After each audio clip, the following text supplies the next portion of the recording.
Kita doa. Ya. Tuhan, terima kasih atas kebaikan Tuhan dalam hidup kami. Kami boleh ada sampai hari ini itu semua karena kemurahan Tuhan. Tuhan juga terima kasih kami masih boleh berkumpul di tempat ini Tuhan.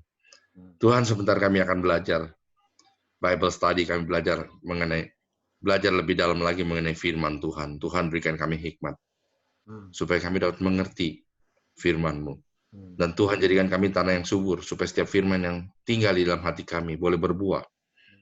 Dan kami boleh bagikan kepada setiap orang sehingga setiap orang boleh mengenal kasih Tuhan. Terima kasih Tuhan, persiapkan kami semua yang ada di sini supaya kami boleh menerima firman-Mu. Dalam nama Yesus kami berdoa mengucap syukur. Amin. Amin. Good. Oke. Jadi sampai mana tadi? Mengenai komunis. Jadi cerita mengenai bagaimana murid-murid zaman dahulu mereka menjual, dikatakan menjual seluruh barang dan harta-harta mereka. Bahkan orang yang namanya Barnabas menjual semuanya, dijual, sama rumah-rumahnya, tanah-tanah dijual, gimana? Uangnya itu ditaruh di kaki para rasul. Gila bisa orang bau begini. Gelasnya mana? Ya,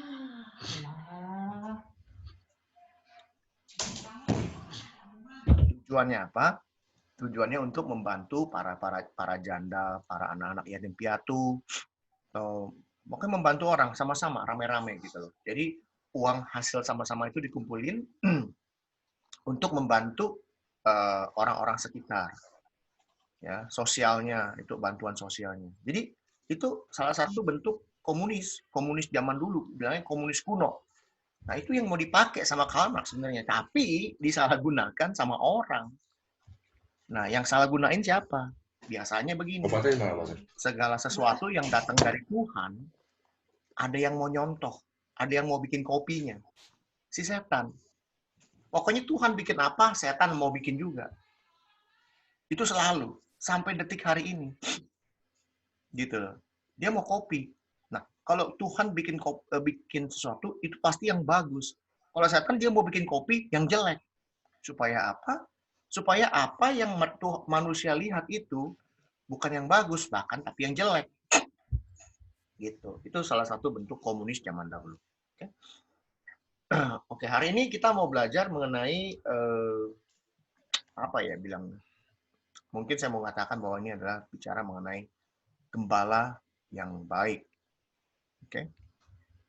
Kalau kita bicara mengenai gembala yang baik itu adalah bagaimana kita bisa menjadi seorang gembala. Nah, gembala itu kan di Mazmur itu Mazmur yang paling terkenal adalah Mazmur berapa? Ada yang tahu? 23. Mazmur 23. Mazmur 23 itu adalah Mazmur mengenai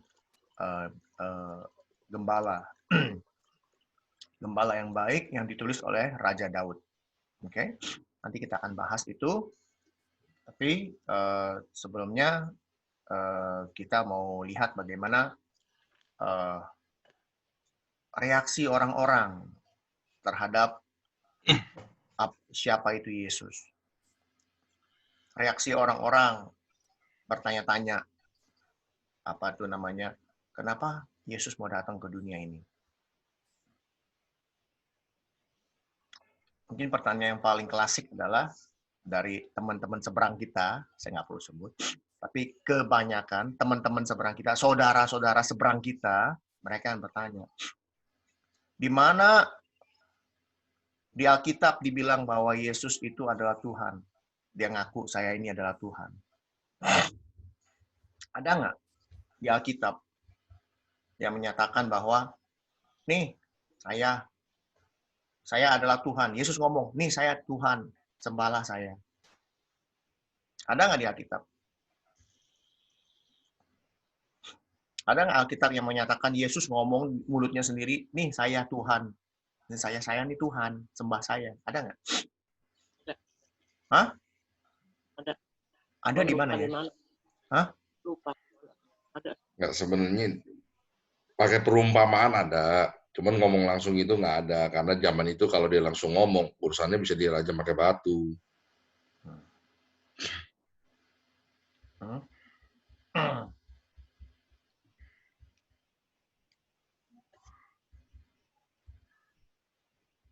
Ada yang tahu? Ada? Mama bilang ada di mana, Mah? Mama cuma nggak tahu ya. Aduh, lupa. Nggak tahu di mana. Pokoknya pernah dengar aja. Pernah dengar ya? Oke. Kalau orang seberang, kan, saudara-saudara seberang kita nanya seperti itu,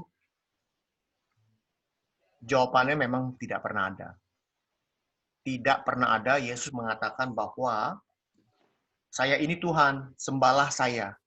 Nggak ada. Yesus nggak pernah ngomong itu. Kata Budi benar, dia selalu ngomong tentang perumpamaan. Dan kita akan masuk ke sana. Jadi, kalau ada orang Indonesia, terutama orang Indonesia, yang nanya, di mana di Alkitab kamu bilang Yesus akulah Tuhan? Kalau ada, saya mau percaya. Tanyanya begini, kamu mau pakai Alkitab bahasa apa dulu? Kamu pakai Alkitab bahasa apa dulu? Pertanyaannya gitu. Ya, nah. Alkitab lama. Jadi sebenarnya kalau di Alkitab bahasa Indonesia ada bener. Satu-satunya yang ada Alkitab bahwa akulah Tuhan itu ada cuma nanti di Alkitab bahasa Indonesia. Sebenarnya itu apa ya bilangnya?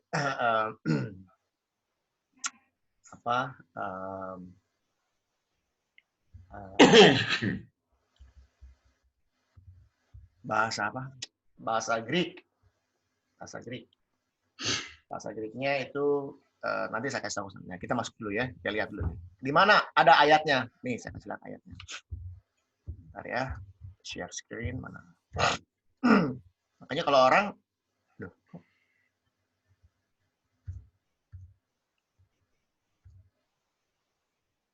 kelihatan nggak? Kelihatan nggak? Apanya? Ini, ada tulisan sini kelihatan nggak? Apa yuk? Nggak kelihatan nggak tulisannya? Lihat. Lihat ya. Nih, tuh saya gedein.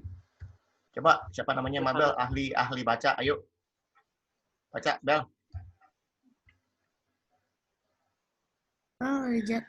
Kamu menyebut aku guru dan Tuhan, dan katamu itu tepat, sebab memang akulah guru dan Tuhan.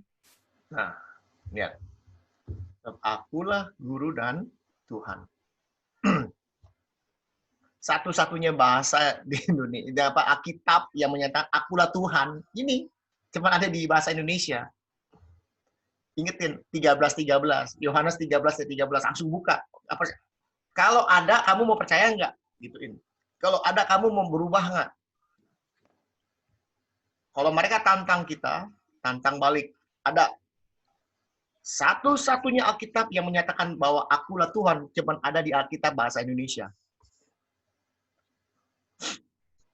Gitu loh. Kalau bahasa Inggrisnya, kalau kita mau lihat, oke, kita lihat bahasa Inggrisnya. John 13, verse 13.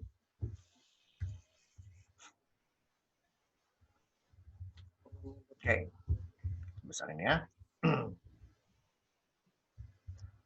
Mabel, ayo baca Mabel. Mana nih? Kok hilang? Loh.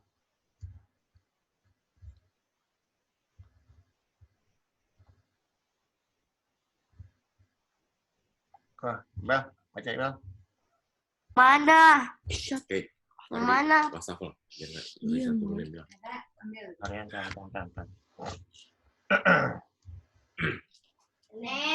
Nah, tuh baca. You call me teacher and Lord, and rightly so. For that is what I am. Jelas ya? Nenek buang sampah. Siapa buang sampah? Jelas, itu ya. Lihat. Dibilang apa? Teacher and Lord. Ini Lord. Ya. Ini bahasa Inggrisnya Lord. Lord itu bukan berarti Tuhan. Tuanku. Hah? Tuanku. Tuan atau master. Tapi kalau kita lihat bahasa Greeknya, Lord itu apa? Kurios. Lord in Greek. Ya. Oh, bukan ini.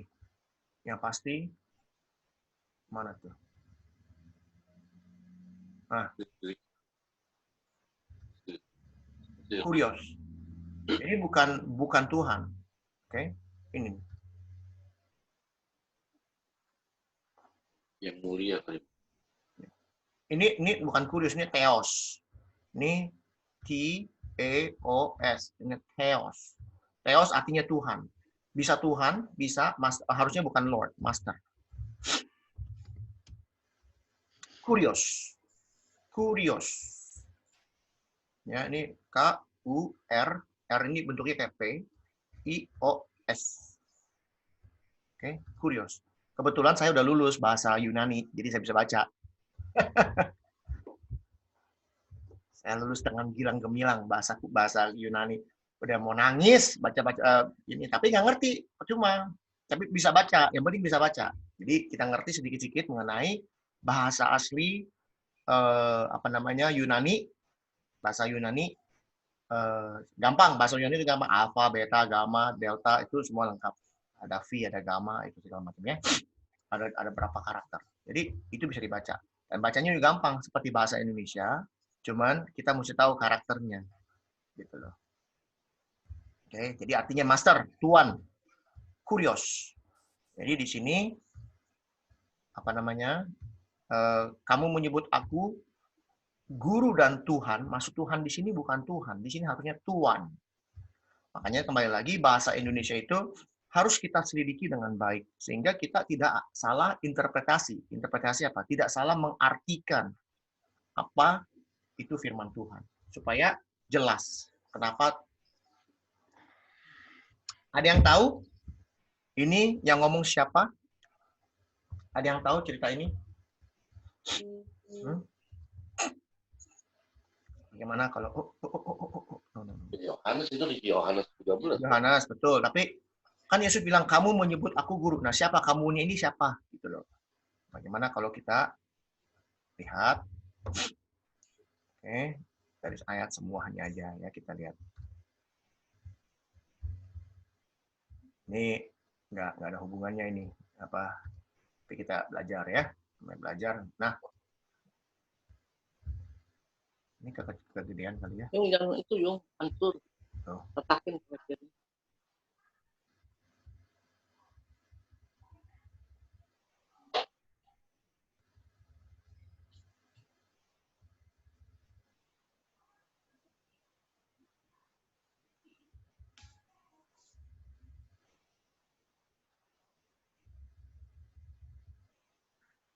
Siapa yang nanya?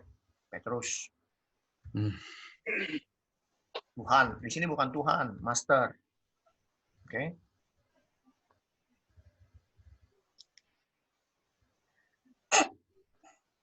Lihat semua lengkap. Ya. Jadi kamu mau baca lagi Yohanes 13. Kenapa Tuhan bilang ini? Kamu menyebut aku guru dan Tuhan. Tepat, akulah guru dan Tuhan. Jadi kalau ada orang ngomong, ini satu-satunya ayat di Alkitab yang mengatakan bahwa akulah Tuhan, adanya di sini doang. Nggak ada tempat lain. Oke.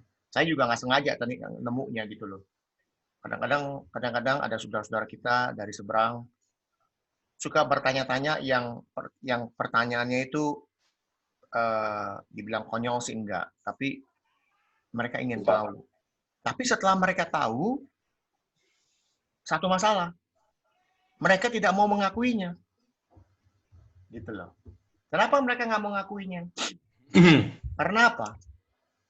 Bisa kalian tahu kenapa orang-orang seberang, saudara-saudara kita yang di seberang, setelah mereka tahu bahwa, oh, Tuhan Yesus itu memang Tuhan, tapi mereka tidak mau mengakuinya. Kenapa? Nah, ini topik kita. Karena buat mereka, seorang nabi,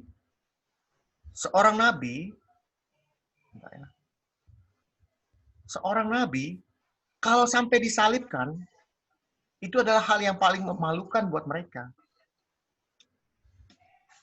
Sama kasusnya dengan orang Farisi, orang Saduki, ahli-ahli Taurat. Mereka itu nggak percaya kalau ini Tuhan. Kok Tuhan bisa disalib gitu loh. Malu-maluin. Gitu loh. Oke? Bisa dibayangin nggak? Misalnya nih, Yesus matinya umur berapa? Ada yang tahu Yesus matinya umur berapa? Ketiga. 33. Bagaimana kalau Yesus disalibnya umur 70 tahun? Kira-kira misalnya umur 70 tahun baru disalib. Ini Yesus 3 tahun aja, 3,5 tahun melayani dalam dia, itu sudah melakukan mujizat-mujizat, hal-hal yang di luar nalar manusia. Hal-hal yang buat kita tuh, apa ini? Kok ada angin bisa diem, angin ribut bisa reda, orang mati bisa berjalan keluar dari tempat kuburnya, orang buta bisa melihat, orang timpang bisa berjalan. Saya yakin dan percaya kalau Yesus disalibkan pada umur 70 tahun, dunia ini semuanya Kristen. Selesai. Kenapa? Waduh, berapa puluh tahun, 40 tahun melayani, kasih mujizat. Orang akan lihat ini Tuhan udah. Nggak ampun. Gitu loh. Jadi pengalaman-pengalaman Yesus, jadi Alkitab ini mungkin, kalau ini 3,5 tahun aja segede gini nih Alkitab. Alkitab ini 3,5 tahun punya pelayanan. Tapi kalau Yesus pelayanannya 40 tahun sampai umur 70, di kita bawa Alkitab ini segede baskom kali segini kali gede. Bawanya juga susah. Mau ceritanya banyak. Ya. Jadi itu salah satu kenapa banyak saudara-saudara seberang kita yang susah mengakui bahwa Yesus itu Tuhan. Karena apa? Yaitu karena Yesus disalibkan. Dan Budi tadi menyebutkan satu hal yang paling penting dalam ketuhanan Yesus. Kalau Yesus ngomong, nah gini deh, sebelum dilanjut. Pertanyaan nih, kita belajar. Pertanyaannya. Kenapa Yesus disalib? Apa yang membuat Yesus disalib? Apa yang membuat Yesus disalib?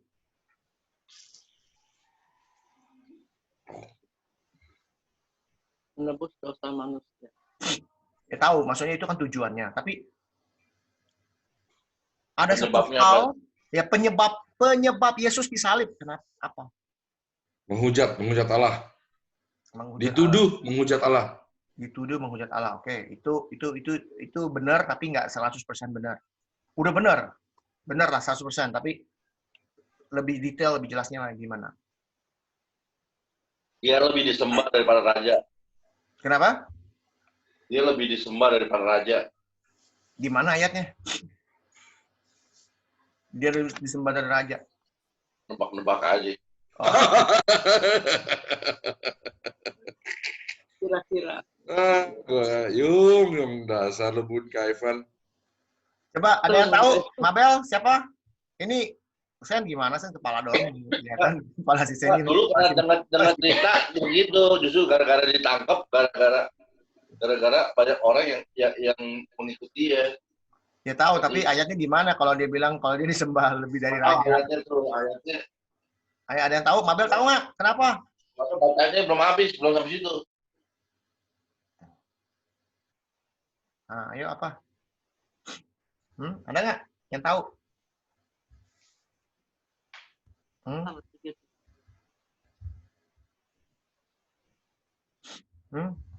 Jawabannya ada di Alkitab, semua ada di Alkitab, jadi kita nggak perlu pusing-pusing. Kenapa sih? Kenapa? Malah. Nih, saya buka lagi ya. Mana tuh kok bilang ini dia. Share screen. Oke, nih jawabannya nih, saya kasih lihat. Lihat ya. Dari sini. Tetap Yohanes. Yohanes itu kenapa kita tahu? Kita mesti tahu Yohanes itu adalah murid yang paling dikasihi sama Tuhan. Dia tahu Yesus itu benar-benar dari ujung rambut sampai ujung kaki dia tahu. Kita buka 10 ayat apa kira-kira? Yohanes berapa? 10 ayat 30. Kita lihat. Tuh, nih jawabannya nih. Baca, Mabel.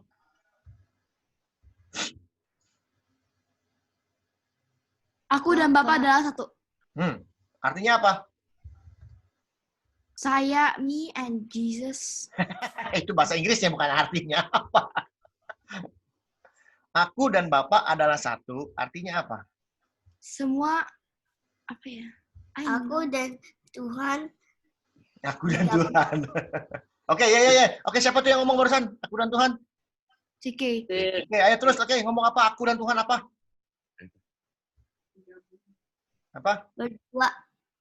Aku dan Tuhan berdua. Hah? Nggak cus ngomongannya nih. Katanya aku dan Tuhan digabung. Bukan, berdua. Berdua. Ya, berdua benar. Tapi dua jadi satu gitu maksudnya ya? Iya, iya. Hah? Hah? Iya. Ya. Iya. Nih. Judulnya adalah Yesus ditolak oleh orang Yahudi. Lihat nggak? Lihat nih. Yesus ditolak oleh orang Yahudi. Jadi, inilah dia jawabannya. Kalau ditanya, kenapa Yesus disalib? Ada yang bilang, karena untuk menebus dosa-dosa. Itu benar. Tapi alasannya kenapa dia disalib, kan cara mati macam-macam. Ada yang dipenjara seumur hidup, ya kan? Ada yang disetrum, ada yang begini-begini. Tapi kenapa dia disalib? Gitu loh. Jawabannya ini. Dia bilang, aku dan Bapa adalah satu. Itu jawabannya si Budi. Menghujat. Yesus itu nggak bilang, saya ini Tuhan. Dia nggak bilang. Dia cuma bilang, aku dan Bapa adalah satu. Itu sama aja ngomong, saya ini Tuhan. Sama.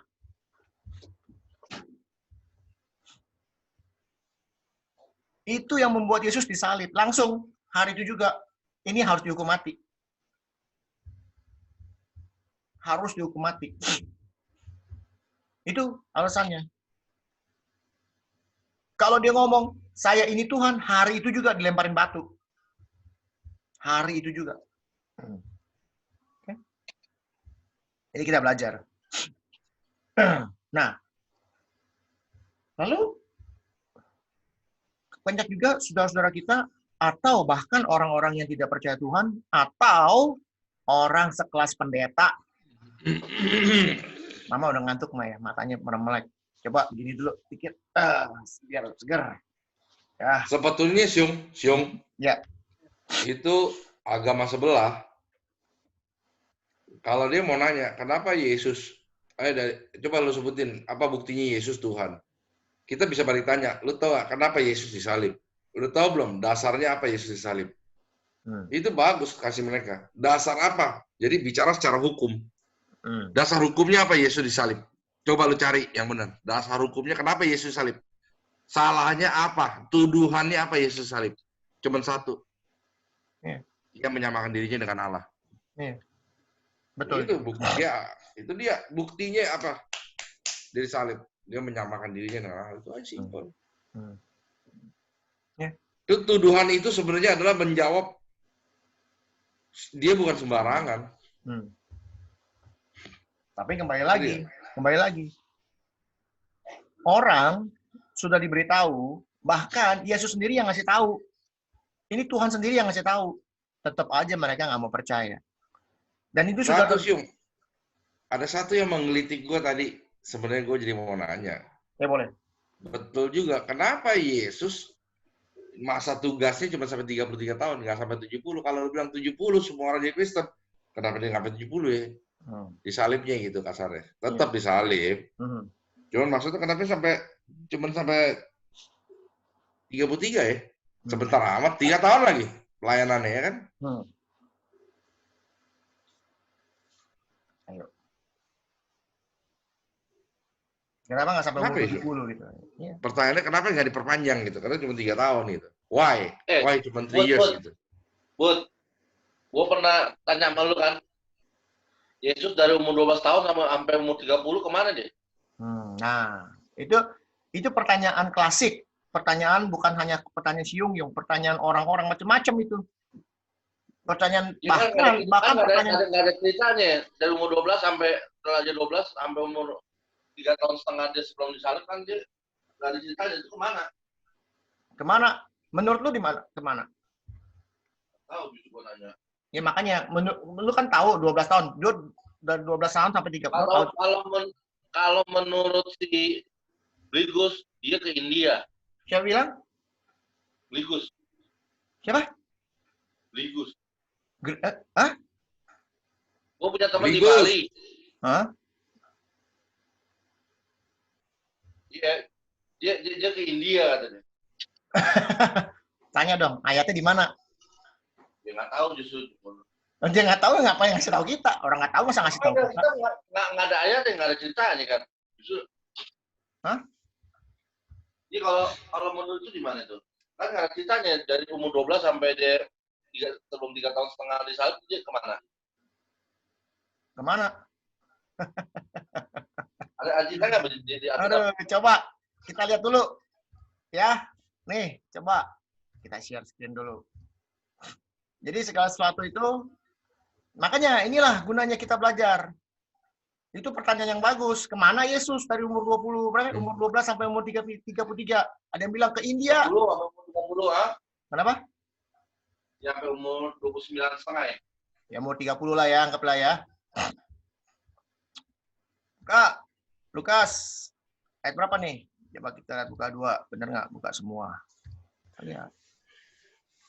Ternyata dari 12 sampai 30 Tuhan Yesus journey to the west. Itu maksud ngokong dong. Journey to the west.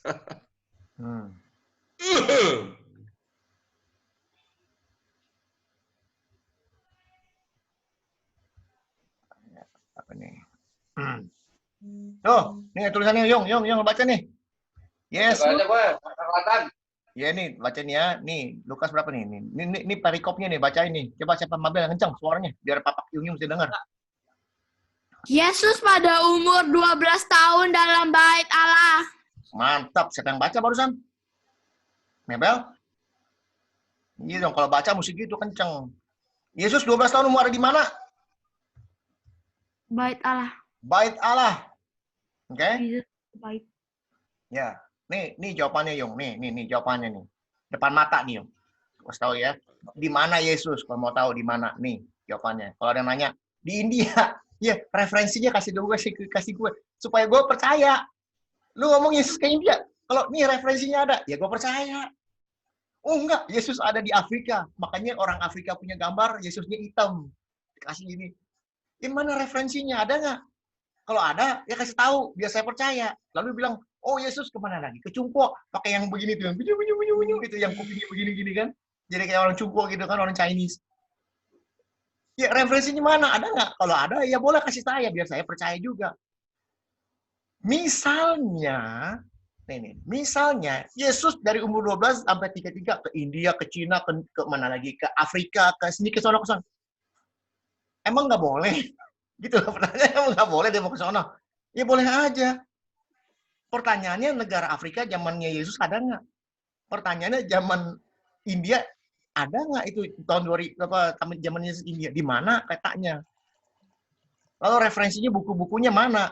Lalu oh karena dia Tuhan dia bisa nongkrong di sini, muncul di sana, muncul di sana. Lebih bagus lagi. Kenapa? Ya dia Tuhan dong. Dia bisa muncul di mana-mana. Omnipresent. Betul? Bukan. Pertanyaannya gini loh, itu kita kan masih tebak-tebak.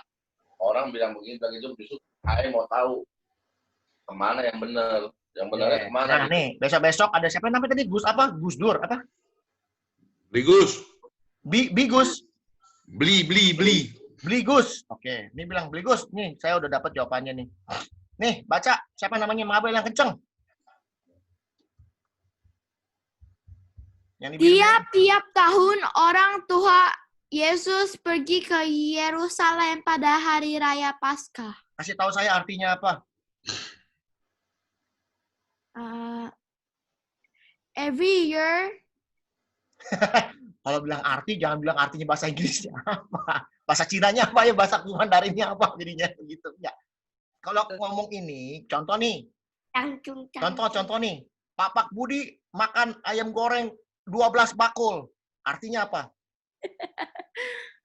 Bisa rakus, bisa kelaparan, bisa ayamnya ayam anak-anak ayam, kecil-kecil. Macam-macam. Artinya apa? Ayo, coba baca itu. Baca sekali lagi yang kencang. Tiap-tiap tahun orang tua Yesus pergi ke Yerusalem pada hari raya Paskah. Kasih tahu Papa, artinya apa? Tiap tahu orang tua Yesus. Ya masa orang tuanya si Yung. Zaman Yesus Kalau lah. Papa makan 12. Ini nggak maksudnya itu yang ke Yerusalem orang tua Yesus atau Yesusnya? Sekarang kalau orang tua Yesus pergi ke Yerusalem, Yesusnya nggak ikut, ngapain? Di rumah aja ngapain? Bikin potong kayu. Umur 12 tahun, potong kayu. Ya ngikut lah. Tuh, ayat berikutnya tuh yang mendukung tuh ketika Yesus telah berumur 12 tahun, pergilah mereka ke Yerusalem. Ngerti nggak artinya ini apa? Ngerti? Setiap tahun. Setiap tahun. Jadi apa? Sebuah kebiasaan. Sebuah kebiasaan. Ini keluarga, si Ucup, sama si Maria, sama si ibu sama Yesus bertiga setiap tahun. Ini kenapa ngapain dia ke Yerusalem? Ngapain? Ada kasih tahu? Kok lo ini kenapa ini? Heng. Hah? Memble. Nah. Oke. Nih, ngapain? Ngapain nih? Mabel, ngapain ke Yerusalem? Merayakan Paskah dia. Merayakan Paskah. Merayakan Paskah. Jadi setahun sekali ini sekeluarga pergi ke Yerusalem. Bukan ke India. Bukan ke Cina. Bukan ke Afrika. Jalan-jalannya ke laut mahal, nggak punya duit. Nih. Merayakan Paskah setiap tahun. Dan ketika Yesus berumur 12 tahun, pergilah mereka ke Yerusalem. Seperti apa ini? Ini apa nih? Yang lazim. Jadi kalau ditanya Yesus ke India, boleh referensinya mana? Ini jelas. Yesus tiap tahun sampai umur berapapun dia pergi ke mana? Yerusalem. Kemana? Ke Yerusalem. Ke Yerusalem ngapain? Perayaan Paskah. Merayakan Paskah. Coba kasih tahu saya, Paskah itu artinya apa? Celebrating. Turunan Roh Kudus apa ya? Hah? Paskah bukannya keturunan Roh Kudus, maksudnya apa ya? Coba kasih tahu. Turunnya Roh Kudus. Hah? Turunnya Roh Kudus bukan? Kenaikan Tuhan. Ini Paskah yang sekarang apa Paskah zaman Yesus tuh tanyanya? Paskah zaman dulu, perjanjian lama, perjanjian Yesus, perjanjian baru sampai hari ini Paskah nggak pernah berubah. Emang nggak pernah berubah? Dia pernah berubah, woi. Bukan. Kalau Paskah zaman sekarang, jadi sesudah Yesus itu Paskah adalah melambangkan kematian Tuhan Yesus. Hari Raya Paskah yang dirayakan semua orang Kristen. Tapi kalau Paskah yang terus di sini beda. Itu kan yang merayakan yang dipesankan Musa. Apa Paskah itu perayaan apa? Kebangkitan Tuhan Yesus. Paskah bahasa Inggrisnya apa? Easter lah. Tuh, kasih tahu what is Easter. The most important old festival for the Christian church, celebrating the resurrection of Jesus Christ and held in Western Church between March this and Sunday. Okay, bahasa Inggrisnya Easter, also called Pascha. Pascha, the resurrection Sunday. Yeah. Okay, ini kita ngomong soal the New Testament. Yeah. And Easter in the Old Testament. Yeah. It's a Passover. What is Passover? Apa itu Paskah? Nih, Passover. Apa itu Passover? Ceritanya ada yang tahu? Passover. Ini pada saat Musa memberikan apa itu tulah yang terakhir. Tulah yang terakhir apa?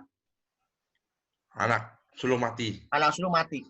Jadi roh Tuhan melewati bangsa Mesir, mengambil semua yang sulung. Anak yang sulung, sapi yang sulung, kambing yang sulung, segala sesuatu yang sulung itu dilewati Tuhan, goodbye. Passover. Nah, ya mah? Halo? Ya, jangan tidur, santai ya. Ini pelajaran. Jadi, kembali lagi. Kalau ada orang bilang, ya Yesus ada di India, kasih tahu referensinya. Kalau referensinya nggak ada, jangan ngomong. Gitu aja. Oke, nih. Satu lagi referensi. Ini jelas ya. Tiap-tiap tahun, berarti dari umur 12, nih umur 12, Yesus sudah pergi setiap tahun kemana? Kemana nih jawabannya? Ke Yerusalem. Betul? Ngapain? Merayakan Paskah. Merayakan Paskah. Jadi kalau orang nanya, Yesus ada yang bilangin kamu nih, Mabel, Yesus umur 12 sampai 33 itu kan ke India. Kamu bilang, kamu udah pernah baca Alkitab belum? Nih, kasih lihat Alkitabnya, Lukas 2, bacain. Ayat berapa tuh? 41. Bacain. Yesus tiap-tiap tahun ke Yerusalem. Lalu, kita buka lagi nih. Ini penting nih. Ini penting. Nih, Lukas lagi ya. Lukas pasal 4. Ayat berapa? Semua deh, biar gampang. Nih, lihat. Lukas 4. Catat dah yang banyak. Lukas 4 tuh yang paling terkenal. Ngapain? Yesus dicobai. Ya. Lukas 4. Ingat, kalau ada 4, makanya orang bilang angka sial. Itu 4. Si. Tuhan dicobain. Tuhan dicobain. Tuh nekat. Sama perjamuan di padang gurun. Judulnya. Ayat. Coba lihat. Nih. Yesus ditolak di Nazaret judulnya.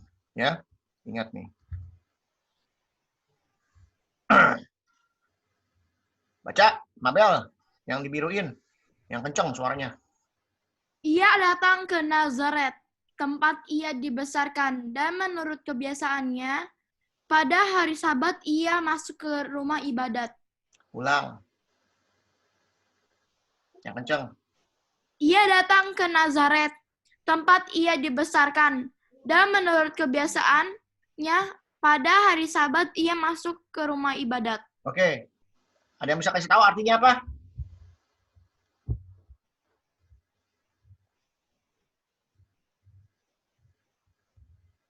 Kunci katanya adalah ini nih. Ini. Tuh, ini kunci katanya.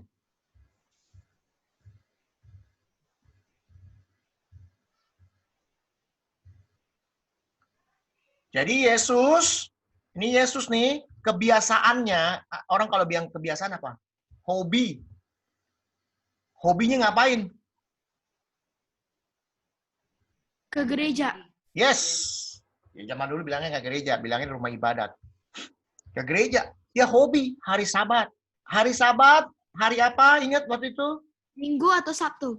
Minggu atau Sabtu. Kalau hari Minggu, siapa yang percaya?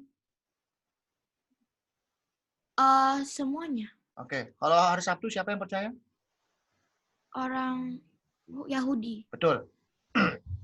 Jadi, Yesus itu kebiasaannya, hobinya pergi ke gereja. Pergi ke rumah ibadat. Dari kapan? Tempat ia dibesarkan. Dari kecil. Jadi kalau dari kecil, dia tinggal dia tuh gedenya di Nazaret. Dia orang Nazaret. Yesus dari Nazaret bilangnya. Dia di Nazaret, nggak kemana-mana. Ngapain kerjanya? Setiap minggu kerjanya ke rumah ibadat. Nggak ke India. Nggak ke Cina, nggak ke Afrika, enggak. Dia tiap tahun pergi ke Yerusalem, ngapain? Merayakan Paskah. Tapi hari-hari biasa ngapain? Ini, ke rumah ibadat. Tiap minggu. Bukan di India, bukan lagi begini, nyanyi India, nggak bisa, enggak. Oke? Jelas ya?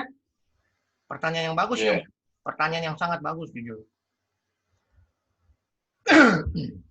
Nah, jadi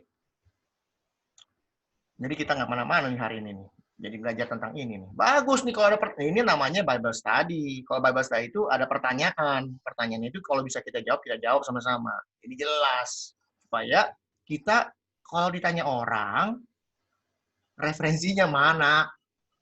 Nggak sembarang ngomong, harus ada referensi. Kalau ngomong ada referensi, siapa yang bisa ini? Siapa yang bisa apa namanya? Doubt apa ya? Siapa yang bisa apa namanya? Membantah? Nggak ada yang bisa bantah, ada referensinya. Lengkap. Gitu loh. Kalau kita ngomong asal, tadi gue cuma denger doang nih. Nih kayak gue cuman ada orang ngomong begini nih. Ya orang itu ngomong siapa yang ngomong satu. Kedua, orang itu sekolahnya di mana. Orang ketiga, orang itu tahu dari mana. Keempat, orang itu punya referensi dari siapa. Gitu. Banyak orang gila di dunia ini ngaku-ngaku Tuhan. Banyak nabi ngaku-ngaku nabi. Banyak. Saya ini nabi bilang nih, wah Yesus waktu itu makan soto babat si apa tuh namanya? Soto babat yang terkenal di Tabakan ini siapa? Asik, soto babat asik. Yesus, Nabi ngomong, orang percaya. Wah, ngaco. Oke. Jadi harus dipertanyakan. Semakin kita banyak bertanya, kita semakin pintar. Ya. Oke. Nah, kembali lagi tadi. Orang-orang seberang kita. Kenapa mereka juga nggak mau percaya? Karena Nabi kok disalib. Apalagi ngaku-ngaku dia Tuhan. Kok Tuhan bisa disalib? Waktu Tuhan disalib, waktu Yesus disalib nih, Yesus mati nggak? Belum. Waktu Yesus disalib, Yesus mati nggak? Mati. Mati. Lama nggak matinya? Gini deh. Waktu Yesus mati itu, apa yang dia lakukan sebelum dia mati? Dia menyerahkan nyawanya. Dia menyerahkan nyawanya. Yesus menyerahkan nyawanya. Kalau kita bisa menyerahkan nyawa kita. Nyawa kita dicabut. Itu bedanya. Yesus menyerahkan nyawanya, dikasih nih nyawa saya. Tapi kalau kita mati, nyawa kita dicabut, bukan kita mau serahin. Siapa yang mau menyerahkan nyawa kita? Mau nyerahin nyawa kita ke orang lain? Kita dicabut nyawanya sama itu. Siapa sama si setan dicabut itu. Tuhan yang ambil. Jadi kalau Yesus menyerahkan nyawanya, tapi bikin pertanyaan, kalau Yesus tidak pernah menyerahkan nyawanya, mati nggak dia? Nggak mati. Nggak mati. Dia bisa ngegelantungan di salib gitu bertahun-tahun juga nggak bakal mati. Mah? Mama Antum, doa Maya? terus nih. Ayo, jangan Dengar, doa syafaat. dengar. Ya, tangan ke atas gini, yang segar. Mama doa terus nih. Bukan doa. Dengar kuping mah. Iya, Oke. dengar lama-lama tidur. Ya. Gini. Jadi, Yesus itu ngegelantungan di kayu salib. Kalau dia nggak pernah nyerahin nyawanya dia nggak akan pernah mati. Itu bukti bahwa dia itu Tuhan. Nggak ada satu manusia pun yang sudah disiksa begitu rupa, dipukulin begitu rupa, dicambuk begitu rupa, bawa-bawa kayu salib sendiri yang berat, bawanya nggak tanggung-tanggung ke gunung. Orang mah bawa ke salib kemana nih? Ke gunung. Ke bukit. Bawa tuh. Udah babak belur begitu badannya, masih bawain kayu sendiri ke atas bukit, disalib, kagak mati-mati itu orang. Kenapa? Karena dia Tuhan. Bukan manusia biasa. Manusia biasa belum sampai tengah jalan udah mati. Gitu loh. Tuhan. Oke. Jadi hari ini kita baca ada orang lagi bilang begini. Lihat nih Lukas berapa dia bilang? Lukas 15. Nih, Lukas 15. Kita lihat ya.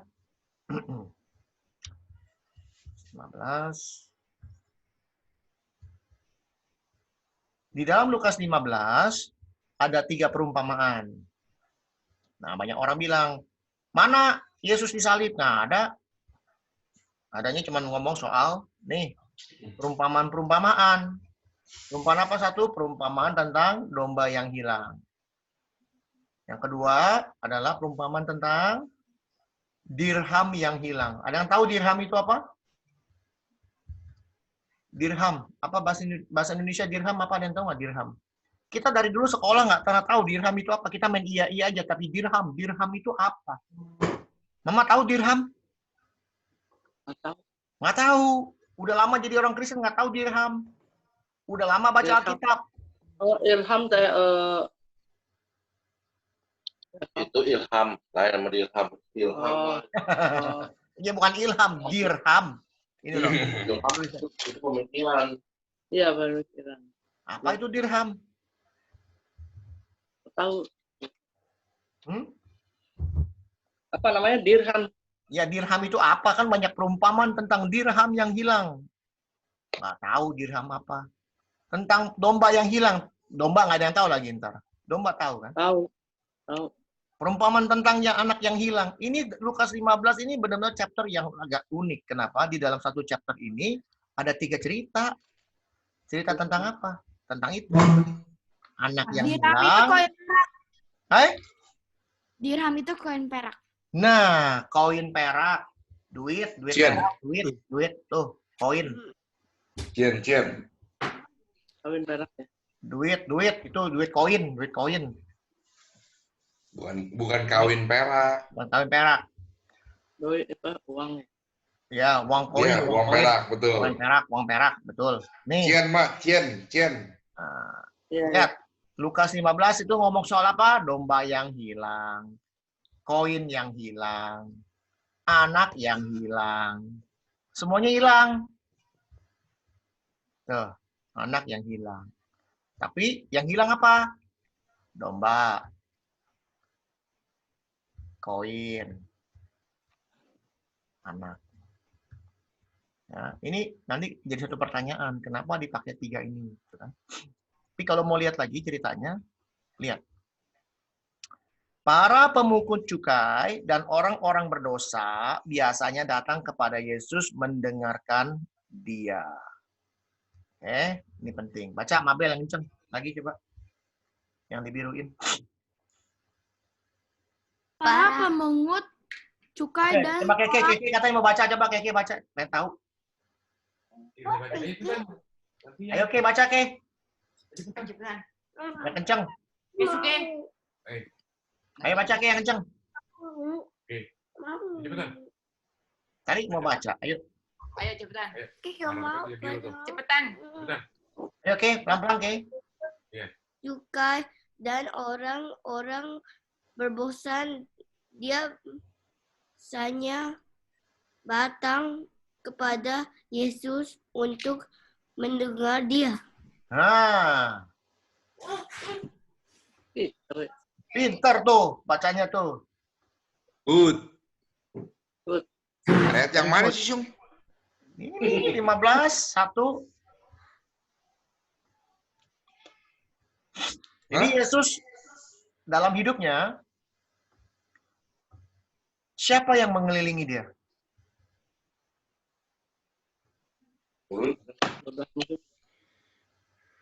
Hah?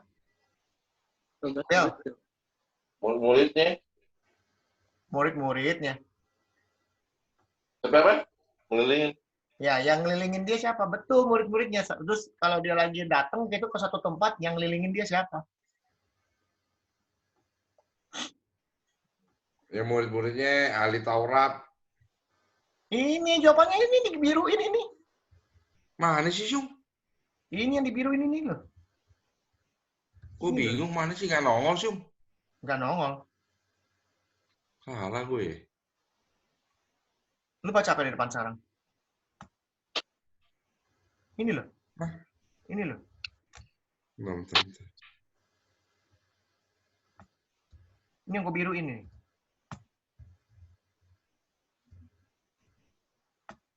Iya, gue dari tadi. Bentar, Syung. Coba gue stop ya. Ah, Ada nggak? Tuh, ada nggak? ini bener nih gue. Nah, udah. Nggak beres. Siapa yang suka datang mengelilingi Yesus? Ya pemungut cukai orang berdosa. Hah? Lihat, dibedain loh. Pemungut cukai, ya, pemungut cukai dan orang-orang berdosa. pada Yesus untuk Jadi ini pemandangan setiap hari. Yesus kalau datang, ya biasanya nih kalau datang biasanya, lihat kan. Jadi pemungut cukai dan orang-orang berdosa. Kenapa? Emang orang pemungut cukai bukan orang berdosa?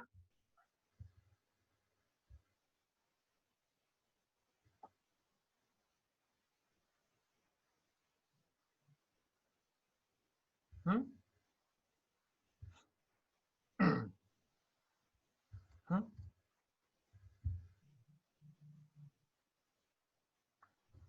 Pemungut cukai itu benar-benar dikategorikan orang-orang yang sangat apa zamannya Yesus. Dibilang traitor, traitor. Apa traitor? Ibu. Hah? Traitor. Pengkhianat. Dia bukan orang berdosa aja, dia pengkhianat. Jadi dikelilingin sama pengkhianat dan orang-orang berdosa. Dia orang berdosa, tapi karena orang Yahudi itu benci banget sama mereka, ini pengkhianat. Pemungut cukai, tahu mah artinya apa mah pemungut cukai? Tukang pajak. Tukang pajak. Orang dipajakin. Pemerintah Romawi milih orang. Nih orang Yahudi dipilih. Lu nih ya, pajakin rakyat lu. Pajaknya berapa, Pak? 100. Per orang 100. Tahu nggak sama dia dipajak berapa? Bisa 1000, bisa 500. Dia bikin kaya sendiri. Makanya orang Yahudi benci banget sama dia. Nah ini, pemungut cukai orang-orang berdosa. Coba sebutin orang-orang berdosa siapa aja?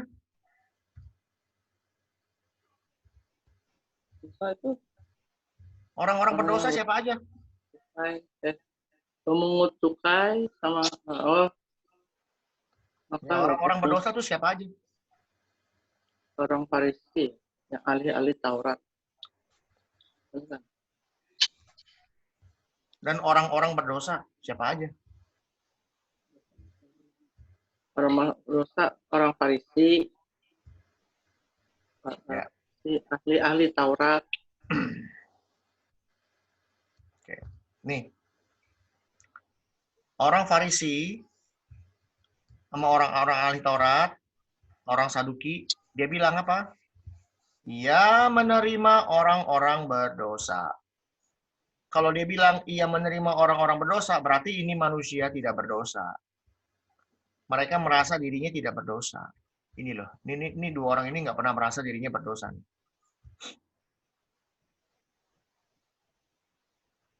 Ini dua orang ini nggak pernah merasa dirinya berdosa. Maka dia bilang dia menerima orang-orang berdosa. Sedangkan nggak disebut siapa orang-orang berdosa. Kalau ada yang bisa sebut, hebat dah, jago dah. Ayo, siapa orang-orang berdosa?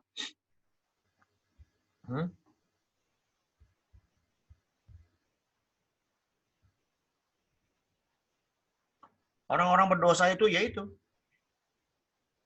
apa? Contohnya maling, copet, rampok, saudara-saudara kita seberang. Semua orang berdosa. Kenapa? Semua orang berdosa. Betul, semua orang berdosa. Semua orang berdosa itu betul. Tapi kalau di sini kalau kita lihat konteksnya, orang berdosa itu biasanya dikelilingin zaman dulu sama siapa? Yaitu kalau kita dengar ceritanya Yesus, dia dikelilingin sama orang buta, orang timpang, orang kusta, perempuan yang punya suami berapa? Punya suaminya 4 atau 5. Terus ada lagi apa pelacur. Apalagi? Hah? Ada lagi apalagi orang yang apalagi modelnya? Orang berdosa zaman Yesus tuh. Yang Yesus sudah ikutan-ikutan gitu. Macam-macam. Yang tidak berdosa cuma dia doang ini. 2 ini. Sama satu lagi orang Saduki. Nih. Mereka nggak tahu mereka orang berdosa. Lalu kita lihat lagi. Ia menerima bersama-sama orang berdosa dan makan bersama-sama dengan mereka. Inilah alasan mereka nggak mau percaya Yesus itu Tuhan. Kenapa? Ini namanya moral komplain. Ini komplain. Mereka itu lagi komplain. Komplain bahwa Yesus itu, ini bukan Tuhan. Masa sekelas Tuhan mau makan sama orang-orang berdosa? orang mencari orang yang berdosa. Iya. Orang Mereka lihat nggak Yesus membuat mujizat? Mereka lihat tiap hari Yesus kemana mereka lihat. Jadi waktu Yesus datang nih sendiri nih, dikelilingin sama orang-orang berdosa. Ini manusia dua ini, ahli Taurat, orang Farisi, orang Saduki di mana? Di luar, mereka melihat, di luar, mereka liatin, mereka tongkrongin, liatin, ngapain Yesus. Waktu Yesus merubah air jadi anggur, ada nggak? Ada mereka. Waktu Yesus menyembuhkan orang buta, ada nggak? Ada mereka. Waktu Yesus menyembuhkan orang sakit timbang, ada nggak? Ada mereka. Mereka bertanya-tanya, ini orang bikin mujizat begitu banyak. Yang bisa bikin mujizat seperti ini cuma Tuhan. Tapi, kok Tuhan mau sih duduk sama orang berdosa? Makan malah, dibilangnya. Ini komplain, mereka komplain. Namanya moral komplain. Moral komplain. Mereka maunya nih kalau Mesias datang, Tuhan datang, ini memulihkan bangsa Israel. Mereka setuju, mereka percaya kalau semuanya menjadi sempurna. Kalau Tuhan datang itu semuanya jadi sempurna. Tapi ini Tuhan datang kok mainnya sama orang gini-ginian. Gitu loh. Bahkan di Israel ada satu komunitas. Satu komunitas namanya Qumran. Qumran. Qumran. Qumran Community. Komunitas Qumran. Apa itu komunitas Qumran? Orang Yahudi yang namanya komunitas Qumran itu, mereka tuh mau menyucikan diri. Mereka tuh keluar dari Yerusalem, pergi kemana? Pergi ke gunung-gunung, ke goa-goa. Mereka itu hidup sendiri. Mereka tuh mau menjadi suci. Mereka tuh mau hidup suci. Jadi mereka ke gunung, ke goa-goa, tinggalnya di goa sendirian gitu loh. Istilahnya kayak orang apa bilangnya ya? Petapa. Kayak petapa lah gitu. Ya, bilangnya petapa. Gitu loh. Nah, kalau sampai nih mereka mau kasih makanan binatang gitu ya, binatang yang masih hidup gitu ya, itu harus yang laki-laki. Binatangnya harus yang laki-laki. Kenapa? Harus yang laki-laki. Supaya nggak diperkosa itu binatang. Yang laki-laki jadi perkosa, apalagi yang perempuan. Gitu loh. Jadi kalau orang-orang nih biasanya orang-orang nih yang punya saudara gitu ya. Oh, adik gua atau koko gua nih jadi masuk komunitas Qumran, pergi petapa di gunung. Mereka bawa makanan. Mereka bawa makanan pun yang bawa laki-laki. Jadi mereka bawa itu makanan ditaruh di depan. Udah ditinggal. Ini manusia nggak mau deket-deket sama manusia lain karena mereka mau jadi suci. Nah, kalau orang-orangnya udah keluar, udah pergi kosong, baru dia keluar ngambil tuh makanan.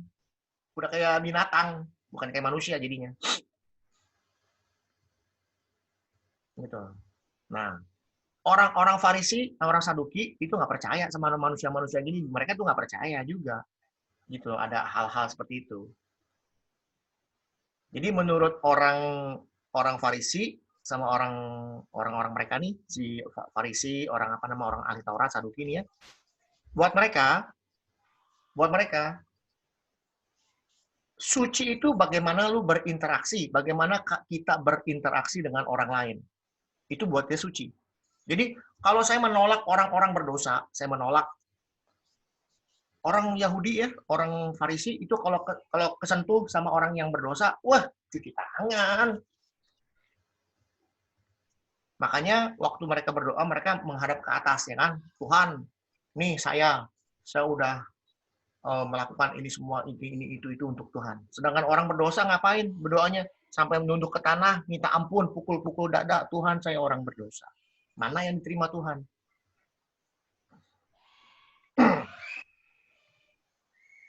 Jadi buat mereka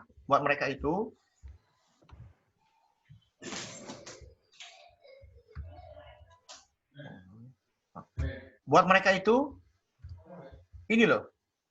Yesus mau makan nih. Makan bersama-sama dengan mereka. Buat mereka nih, buat di kepala mereka, buat pikiran mereka. Apa namanya? Menyetujui. Yesus setuju dengan orang-orang berdosa. Jadi orang dosa melakukan ini, Yesus setuju. Orang melakukan pencurian, Yesus setuju. Orang melakukan dosa, misalnya percabulan, Yesus setuju. Orang yang melakukan pemungut cukai, Yesus setuju. Buat di kepala mereka nih, kalau Yesus bisa makan sama orang-orang kayak begini, oh berarti Yesus setuju sama mereka. Padahal Yesus tidak pernah setuju dengan mereka. Makanya diberikan, ini loh, perumpamaan. 3 perumpamaan nggak tanggung-tanggung. Domba yang hilang, koin yang hilang, sama anak yang hilang.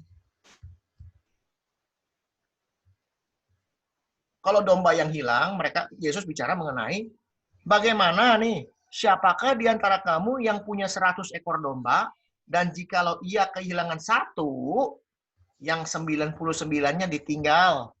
Dia cari itu 1 sampai ditemukan.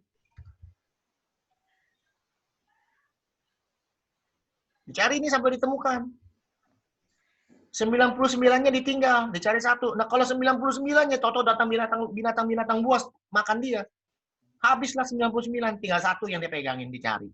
Tapi itulah Tuhan. Lihat, kalau sudah ditemuin, itu domba nih. Baca Nambel. Kalau domba itu sudah ditemukan, ngapain?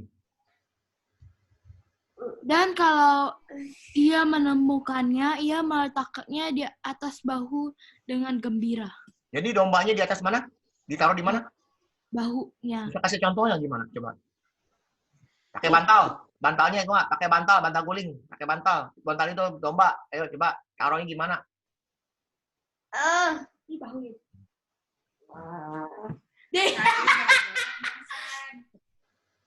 Mana? Nah, bawa domba kayak begitu tuh. Jadi kalau orang, sekarang pertanyaannya gini, emang dombanya nggak punya kaki?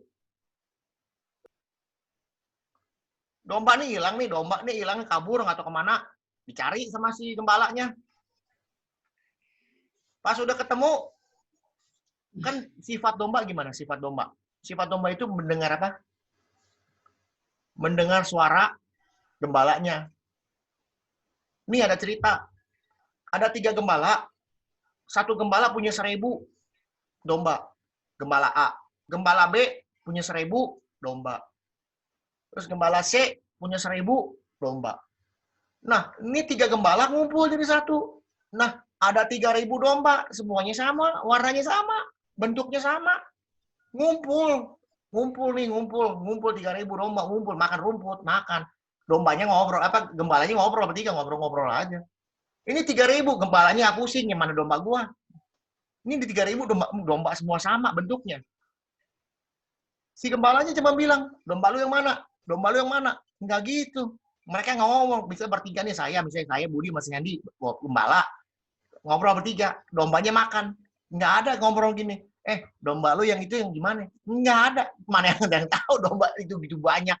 Yang mana saya punya? Enggak tahu. Tapi saya tahu, domba saya 1000 pokoknya. Yang mana? Ntar dia ikutin saya. Sama si Budi juga gitu. Domba gue juga ada 1000. Yang mana? Ntar juga ikutin gue. Kenapa? Si domba tuh ngedenger. Ini kupingnya tuh denger. Gembalanya dia denger. Misalnya ada sweet gini ya. Misalnya, sweet. Itu nih. Misalnya nih, saya domba pertama, gembala pertama. Udah selesai makan, udahlah. Saya mau pergi. Bilang masih Budi, masih Andi. Gue jalan dulu ya. Ya udah jalan. Si gembala jalan aja. Cuma bersuit. Sweet. Itu 3000 domba. Kalau denger sweet gitu, yang nengok cuma 1000. Denger gini. Yang lain mah makan aja. Yang 1000 mah nengok. Loh, kemana kepala gue itu? Itu 1000 jalan. Yang 2000 tetap makan. Yang 1000 mah tinggal. Jalan aja. Itu domba. Nggak ngerti. Dia tahu, kupingnya denger. Ini bos gue manggil nih. Yang 1000-nya langsung jalan. Yang 2000 mah makan aja. Nah, misalnya habis itu si Sandy keluar. Gue jalan dulu dah. Si Sandy jalan. Bersuit lagi, sweet. Nah, yang 2000, yang 1000 nengok. Nah, itu bos gue. Dia tinggal, yang 1000 makan aja. Itu domba. Jadi, kalau sampai domba 1 hilang, ketemu, emang kagak bisa dituntun. Ya udah jalan aja deh. Ikutin gue bersuit. Ya ikut aja. Ini si gembala ngikut. Tapi kenapa digendong? Emang enteng. Kalau orang Indonesia suka ngomong, emang enak. Emang enak lo kalau hilang. Digendong. Gendong gimana sekali lagi? Coba Bel, gimana ada digendongnya tadi? Boleh juga tuh cara gendongnya.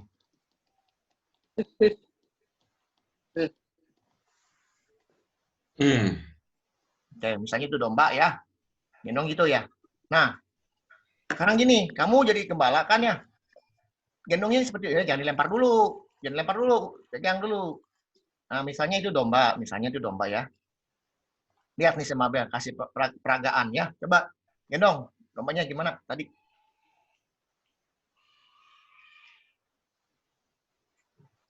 Nah, itu domba ya. Gitu bawanya. Nah, sekarang gampang mana? Kalau kamu taruh begini. Taruh di dua bahu. Di bawah gitu. Lebih enak mana? Nah, itu domba raksasa tuh baru datang tuh. Yang benar di bawahnya begitu tuh, digendong di pangku gitu loh. Dipanggul. Jadi kakinya dua di sini nih. Iya. Di sini, di bawahnya gitu. Dan dia senang, gembira, bilangnya gembira. Nih, tuh. Kok nggak mau? Gembira. Si gembalanya gembira.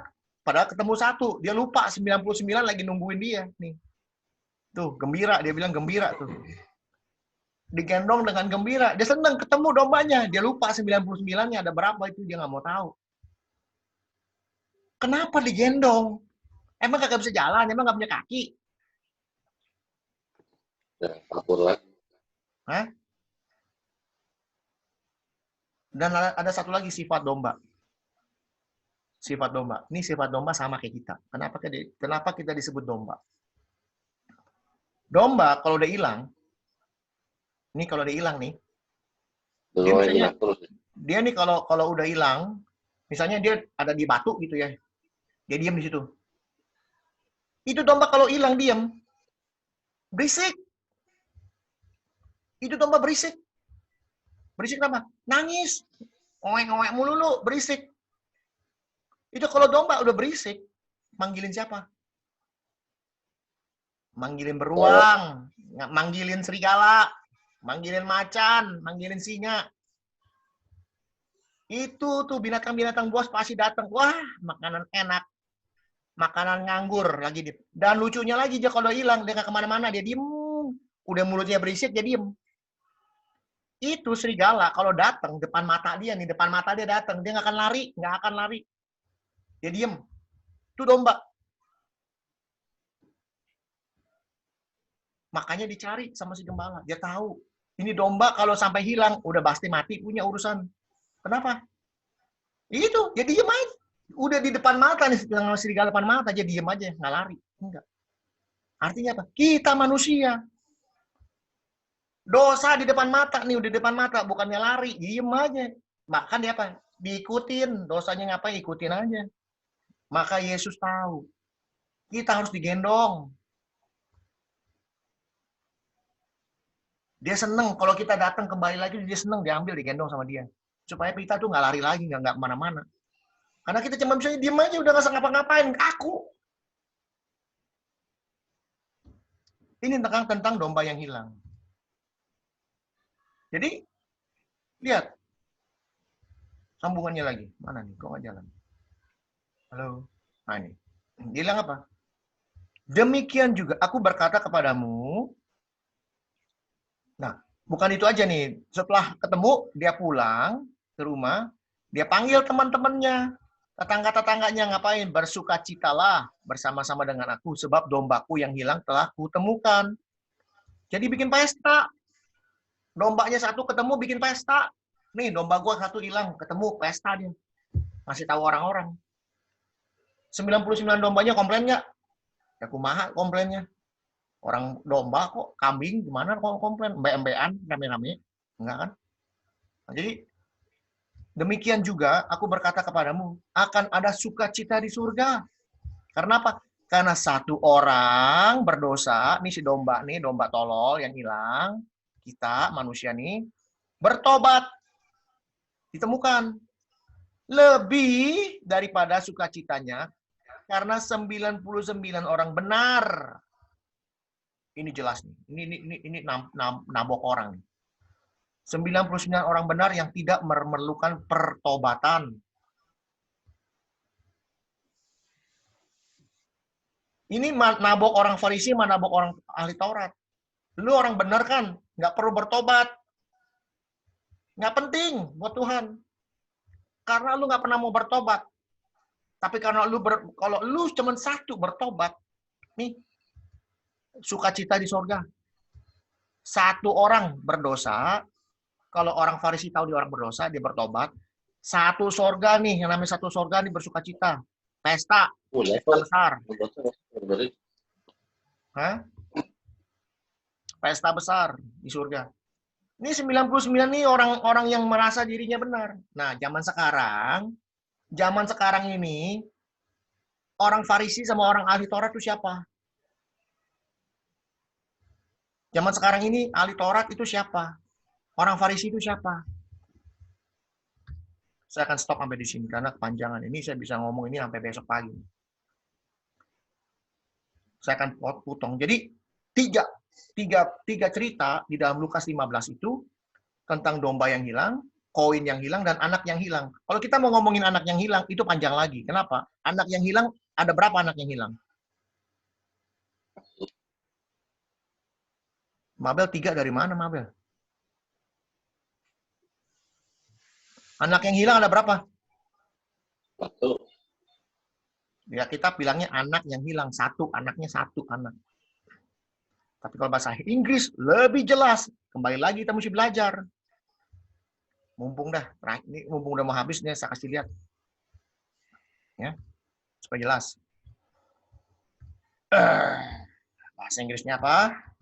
The prodigy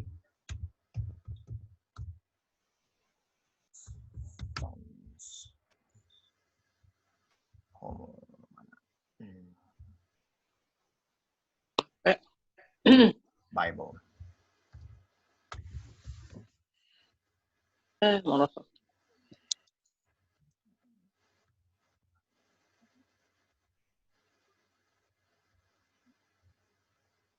Ini disebutnya the parable of the lost son.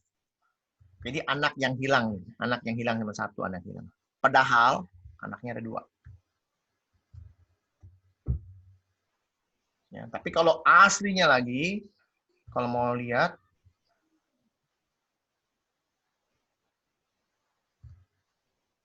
coba kita lihat. Mana ini?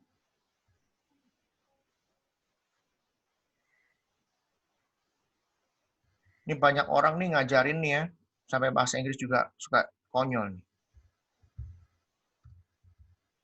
Ini kita jelas ini son ini. Lihat nggak? Sonnya dipakai S. Ya. Lihat nggak? Ini S. Ini. Harusnya yang benar nih, anak yang hilang nih S nih. Bukan 1. Dua-duanya hilang. Dua-duanya hilang.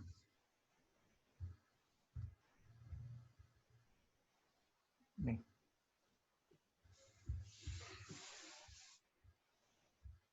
Nih, 2 anak laki-laki. Ada seorang mempunyai anak 2 laki-laki. Jadi kenapa dibilang anak dua-duanya yang hilang? Saya potong secepat mungkin saya potong supaya nggak terlalu malam. Nih, yang pertama benar-benar hilang. Hilangnya kemana? Yaitu bapaknya belum mati udah minta ehwe, minta warisan. Zaman dahulu sama zaman sekarang apa bedanya? Sama, kurang ajar. Bapak belum mati udah minta warisan. Nyumpain mati namanya.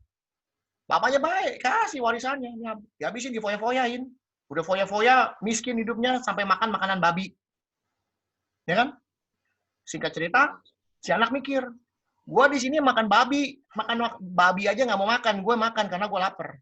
Kerja. Rumah bapak gue kaya raya. Gue mau pulang. Dia pulang. Belum nyampe rumah loh. Masih lagi jalan di ujung jauh gitu. Belum sampai. Bapaknya udah lihat. Yang lari siapa? Bapaknya yang lari. Dipeluk langsung. Baunya kayak apa itu anak? Aduh. Mainnya sama kandang babi segala macam. Dipeluk sama bapaknya. Bapaknya punya baju kebesaran. Dibuka, dikasih anaknya. Cincin dikasih. Padahal kehwenya udah dikasih semua loh, habis. Udah gitu apa? Pesta. Pesta, potong lembu, potong babi, potong semua dipotong yang bagus-bagus. Kasih makan yang enak. Nah, anaknya yang satu lagi. Apa-apaan ini, Pak? Saya ini udah kerja. Buat bapak ini udah setengah mati. Saya udah kerja buat bapak ini setengah mati. Kok ini orang berdosa kayak begini kalau lu terima? Anak yang udah kurang ajar kayak gini lu terima. Bedanya apa? Kenapa saya bilang dua-duanya hilang? Yang satu benar-benar hilang orang berdosa, yang satu diam di dalam lingkungan Bapa, di dalam lingkungan Tuhan, tapi dia tidak mengenal Tuhannya. Dia juga hilang. Makanya Yesus mengatakan, Bapaknya bilang apa? Apa yang kupunya ini, kamu juga punya. Kenapa komplain? Kembali lagi pertanyaan tadi. Orang Farisi, ahli Taurat, orang Saduki, zaman sekarang siapa? Orang berdosa, pelacur. Orang berdosa, tukang pajak. Jambret, maling, rampok. Tukang begal. Mereka bukan. Orang Farisi, orang ahli Taurat itu orang apa? Orang yang tahu mengenai firman Tuhan. Yang di kepalanya itu firman Tuhan. Yang ada di otak dia itu firman Tuhan. Itulah orang Farisi. Apalagi namanya ahli Taurat. Itu yang namanya Taurat Musa, hafal luar kepala. Zaman sekarang, zaman dulu ngomongnya, kita hafal luar kepala. Makanya sekolah nggak pinter-pinter. Si mama salah ngomongnya. Belajar tuh harus sampai luar kepala. Kumaha belajar luar kepala? Harusnya di dalam kepala. Ya di luar mah kasih ngambang-ngambang. Besok-besok kalau belajar harus di dalam kepala. Jadi itu pelajaran di dalam kepala. Kita nggak belajarnya di luar kepala. Gimana? Di luar. Harus di dalam kepala. Jadi ahli Taurat itu benar-benar yang namanya hukumnya Musa itu ada di kepala dia. Melek mata hukum Musa selalu. Dia hafal mati. Zaman sekarang yang tahu firman Tuhan nih, yang tahu tentang Alkitab siapa? Siapa yang tahu Alkitab? Hafal mati. Tahu banget mengenai ini. Siapa? Saya. Budi. Cok Acan. Pendeta-pendeta besar yang lain. Itu kita. Bukannya orang-orang berdosa, bukan. Kita. Kita yang sudah mengenal Tuhan begitu jauh, begitu lama nih, baca nih. Bertahun-tahun kita baca, kagak ngerti-ngerti. Kayak siapa? Kayak si Ayub, kemarin kita ngomong si Ayub.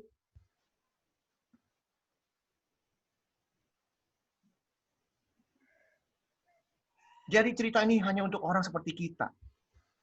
Dan firman Tuhan ini bukan untuk keluarga ini, untuk saya juga yang ngasih tahu.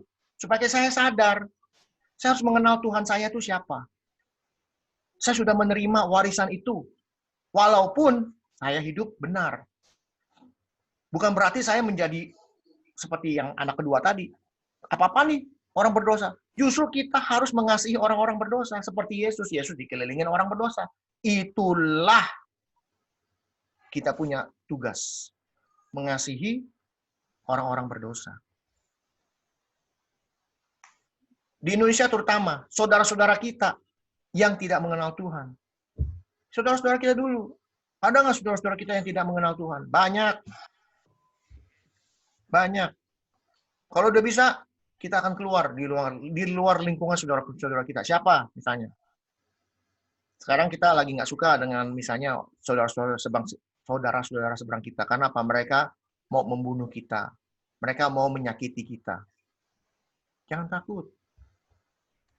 Kalau mereka sampai bisa menyakiti kita, itu sebuah apa bilangnya?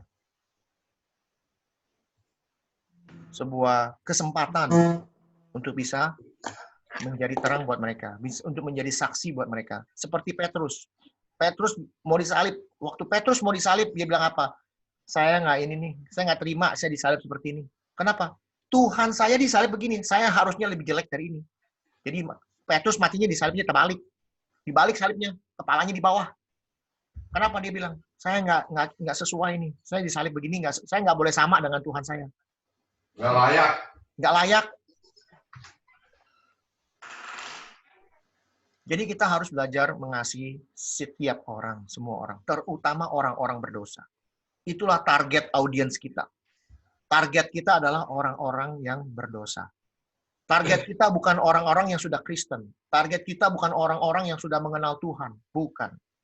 Untuk orang-orang yang sudah mengenal Tuhan, saya tugasnya adalah memberitahu, memperlengkapi. Supaya apa? Supaya mereka bisa keluar menjadi terang. Buat siapa? Ya buat mereka itu. Zaman dulu, Yesus kalau datang ke satu kota, dikerubutin sama orang-orang begini, orang-orang berdosa, dikerubutin beneran. Zaman dulu nih dengar nama Yesus datang, wah siap-siap mau kerubutin, mau denger, mau minta tolong. Yang buta, yang timpang, yang tuli, minta disembuhin. Kemasukan setan, minta disembuhin. Itu kerjanya Tuhan. Zaman sekarang, boro-boro. Si Budi hilang. Penting kali. Hah? Baterainya habis kali. Si Kay tidur ya, Mbak ya? Kay tidur. Itu si Kay bukan? Hah? Yung, coba Yung, tanya si Budi. Dia nggak sadar kali tuh, hilang. Penting kali apa? Oh, hilang. Si Kenny. Mantap. Kenny masih dengar ya, Ken? Kenny. Masih. Masih. Masih. Kenny. Gambar nggak ada, kuping masih jalan, nggak apa-apa.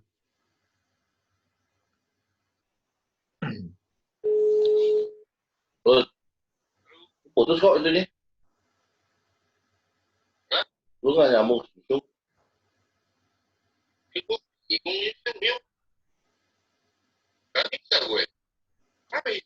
Coba lagi, masuk dong, masuk lagi. Itu uang. Oh, nyambung korek itu bisa. Ya, coba.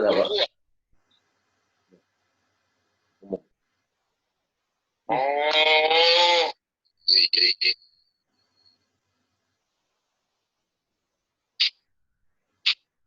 Kenapa sih, Budi?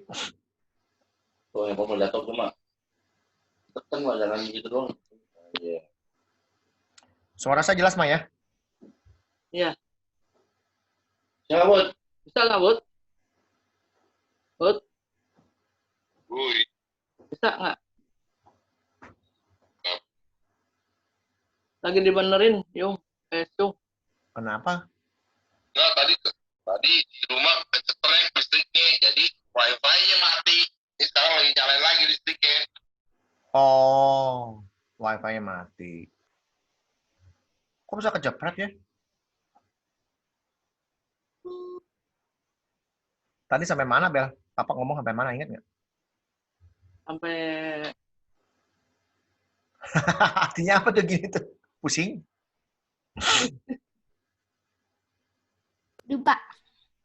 Lupa. Aduh. oh, Aku ingat ya yang Papa Cicong ajaib. itu yang Tuhan dikerumunin.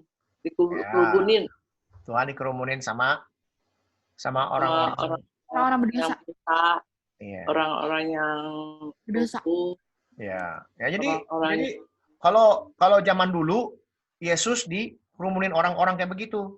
Zaman sekarang terbalik. Orang-orang berdosa mau ke gereja.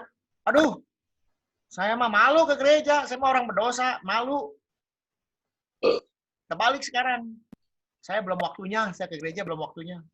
Oh, zaman dulu orang berdosa, lihat denger Tuhan, buru-buru datang. Zaman sekarang malu. Kenapa? Sebenarnya bukan malu. Orang-orang gereja di dalam gereja, itu kalau orang berdosa datang, itu nggak dianggap.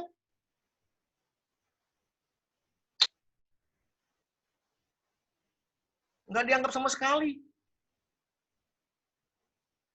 Apalagi orang yang bajunya compang-camping, bajunya apalagi contoh misalnya misalnya kita tahu ini perempuan jalanan gitu ya, datang ke gereja. Padahal dia datang ke gereja dengan hati yang hancur. Mau duduk aja, kamu duduk di paling belakang aja ya. Duduk bangku sendirian gitu. Yang lain sama-sama dia duduk sendirian gitu, diisolasi. Nggak diterima, nggak dipeluk. Kalau orang kaya aja datang. Ini kata si pendeta pendeta apa tuh yang itu yang dulu orang Kelenteng, siapa namanya? Tiberius ya apa? Yang ngomongnya ceplos-ceplos, siapa namanya?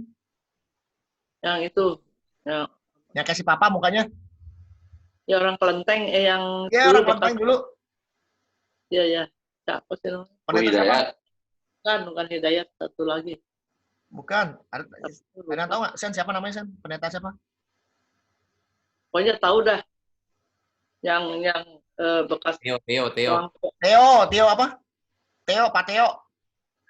Iya. Theo siapa namanya? Theo. Ya, Pak Theo lah. Namanya Pak Theo. Dia ngomong apa? Orang gereja. Kalau orang kaya aja. Datang, disambut. Kalau nggak tahu malu, digendong tuh orang kaya, katanya digendong. Dari pintu sampai ke bangku digendong. Katanya kalau orang kaya digendong. Kalau orang susah gembel, pakai sendal disambit, katanya pakai sendal. Tabaraka. Ya, Tabaraka. Theodorus Tabaraka, ya itu dia orang. Itu ngomong lucu. Memang, tapi dia ngomong benar. Itu yang terjadi di gereja. Katanya orang gereja aja, kalau nggak malu, digendong tuh orang kaya. Katanya. Ya udah, ya itu. Jadi kenapa orang zaman sekarang, orang berdosa malas ke gereja karena nggak disambut dengan baik, karena tidak diterima dengan baik. Sedangkan Yesus maunya kita menerima mereka, bukan orang-orang yang pakai baju bagus, bukan orang-orang yang udah mengenal Tuhan, bukan. Banyak sekali orang-orang gereja nih, orang-orang gereja, terutama orang gereja. Saya ngomong orang gereja karena kita orang gereja. Orang gereja siapa? Orang Farisi. Kalau datang nih ketemu orang, saya lihat kamu berdoa ke gereja mana? Oh, belum ada gereja, ke gereja kita yuk. Yang dicari orang udah percaya, yang dicari orang gereja. Yang dicari orang yang belum percaya di gereja. Gitu. Jadi kita harus rubah pola pikir kita. Oke? Sebenarnya masih panjang, nanti kita akan lanjut mengenai gembala yang baik ini. Lalu kita akan bahas Mazmur 23. Oke? Jadi kalau saya nungguin Budi lama lagi nih, pasti lama sekali atau gimana. Tapi ya udah nggak apa-apa. Dia mati lampu. Dia pun bisa lihat nanti rekamannya terakhir gimana. Iya, ada rekaman. Iya. Jadi gini, rekaman itu kenapa saya rekam? Supaya apa? Supaya kita tuh nggak kehilangan pelajaran ini. Jadi besok-besok ngomong apa waktu itu? Buka YouTube-nya, denger. Saya aja denger saya sendiri loh. Saya nih kalau lagi iseng, lagi naik mobil gitu ya, saya buka YouTube, dengerin saya punya khotbah sendiri. Bukan khotbah, maksudnya pelajaran ini saya denger lagi. Kenapa? Saya tahu. Yang ngomong bukan saya tahu kenapa. Saya kepikir juga enggak. Kok bisa ya saya ngomong kayak gitu? Beneran, saya sampai lucu ketawa sendiri. Kok bisa ya saya ngomong seperti itu? Dari mana nih pelajaran? Kalau bukan dari Tuhan. Karena kita sudah berdoa. Kita minta izin sama Tuhan.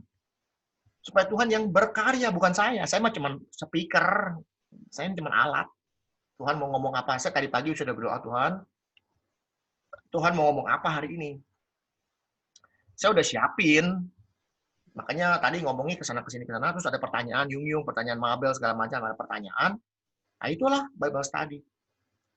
Lalu kita lanjut dengan apa yang sudah saya persiapkan. Jadi minggu depan saya akan lanjut mengenai tadi ngomong tentang domba yang hilang. Kita akan ngomong soal nanti anak yang hilang. Oke? Dan itu ujung-ujungnya mengenai gembala yang baik. Kita mau ngomong soal gembala yang baik. Lalu ada nggak gembala yang jahat? Ada. Ada nggak ayatnya, referensinya? Ada. Kita akan bongkar minggu depan. Oke? Nah, sekarang besok kita akan lanjut Kejadian 3. Nah, ini Kejadian 3 mengenai apa? Mengenai manusia jatuh dalam dosa. Oke? Ini penting. Bagaimana segala sesuatu itu masalahnya ada di Kejadian 3. Dunia ini berantakan adanya di Kejadian 3. Kalau kita mendengar Kejadian 3, kita akan tahu apa yang terjadi. Oke, jadi ini penting. Besok jam 7, jangan telat, jam 7. Kenny kalau bisa ikut, ikutan. Kalau nggak bisa, ya nggak apa-apa. Karena apa? Ya, jangan telat, jadi nggak keluar malam. Iya, jam 7, supaya nggak keluar malam. 1-2 jam lah, maksimum jam 9 selesai. Gitu kan ya. Jadi, penting sekali. Nah, siapin. Kalau bisa, nih, besok, ntar malam atau besok, sebelum mulai, baca Kejadian 3. Dibaca semua. Nah, udah dibaca, dimengerti coba. Kalau ada pertanyaan, kasih pertanyaan. Oke, jadi kita ngerti semuanya. Oke?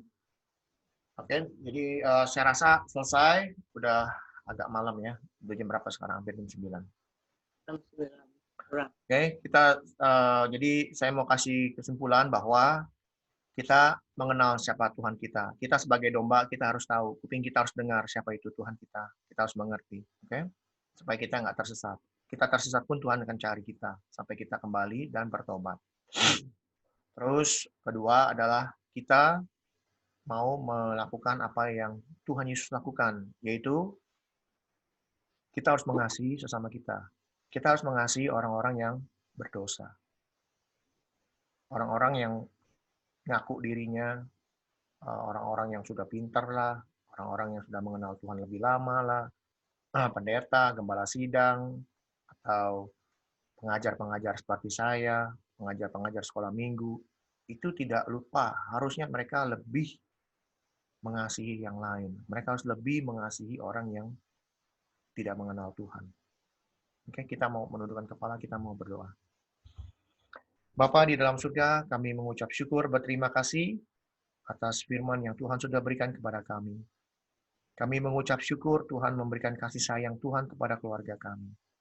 Kami mau berterima kasih karena Tuhan sudah memilih kami dari sejak dunia diciptakan. Sebelum diciptakan, Tuhan sudah memilih keluarga kami supaya kami boleh mengenal Tuhan, mengenal Kristus lebih dalam lagi. Sehingga apa yang kami percayai, apa yang kami imani mengenai Tuhan Yesus tidak sia-sia. Tapi kami mengenal Tuhan Yesus sebagai gembala kami yang agung. Gembala yang mati buat kami, bangkit buat kami. Dan menyediakan tempat di surga buat kami. Biarlah Tuhan melalui firman Tuhan boleh tanamkan di hati kami, sehingga kami tahu tujuan hidup kami ini apa di dunia ini. Yaitu untuk mengasihi sesama manusia. Terutama orang-orang di sekitar kami yang belum mengenal Tuhan. Bukan yang sudah mengenal Tuhan, tapi yang belum mengenal Tuhan. Sehingga kasih yang Tuhan berikan kepada kami, boleh kami salurkan kasih itu kepada mereka yang belum mengenal Tuhan. Mampukan kami untuk melakukan hal ini. Terima kasih Tuhan. Sebentar kami akan beristirahat, Kau boleh pimpin, supaya kami boleh beristirahat dengan baik. Dan besok pagi kami boleh bangun dengan tubuh yang sempurna. Dan juga Tuhan, berikan kami kesanggupan untuk bisa melanjutkan pelajaran kami besok, jam 7 malam, supaya kami boleh siapkan hati dan pikiran kami, menerima firman itu, sehingga kami lebih tahu lagi, lebih mengerti lagi, lebih dalam. Terima kasih Bapak. Kami serahkan saudara-saudara kami, saudara-saudara keluarga besar kami ke dalam tangan Tuhan, dimanapun mereka berada, juga kesehatan mereka, juga kepentingan mereka. Terima kasih Bapak. Di dalam nama Tuhan Yesus kami berdoa mengucap syukur. Amin.